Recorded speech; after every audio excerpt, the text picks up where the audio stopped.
Google didn't always exist. Libraries served as the primary source of information, where people spent hours searching for answers among shelves of books and manuscripts. The ancient Library of Alexandria, for example, was a renowned hub of knowledge, housing over 500,000 volumes. Scholars and researchers would meticulously scan through these texts to find relevant information, often uncovering new insights and discoveries.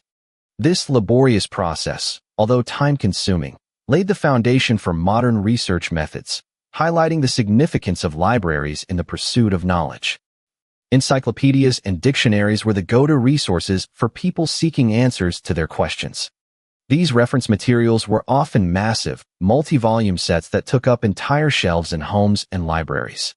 The Encyclopedia Britannica, for example, was a trusted source of information, but its sheer size and weight made it difficult to navigate.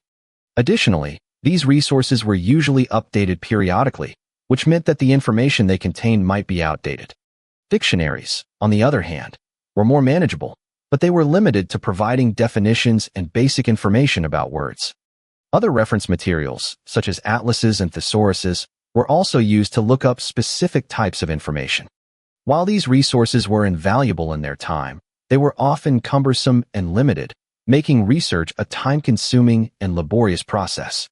The lack of organization and cross-referencing in these materials also made it challenging to find related information, adding to the complexity of the research process.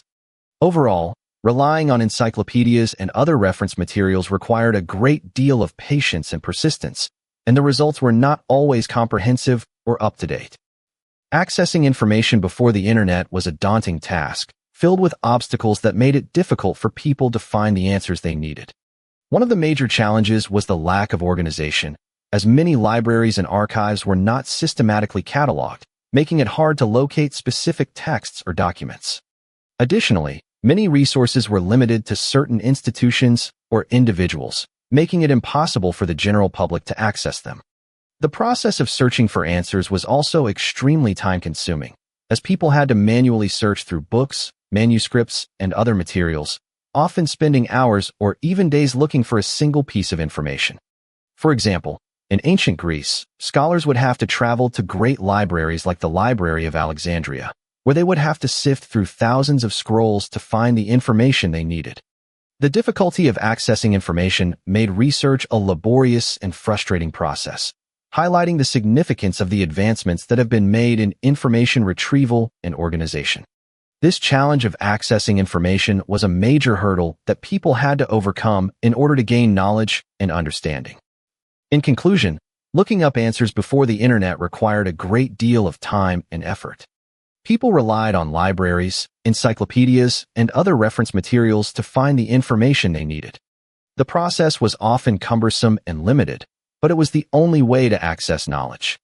Today, we have the luxury of instant access to information at our fingertips. It's easy to take this convenience for granted, but it's worth remembering the challenges that people faced in the past.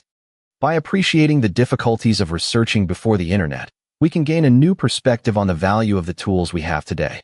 So next time you quickly find an answer online, take a moment to think about the people who had to search for hours to find the same information.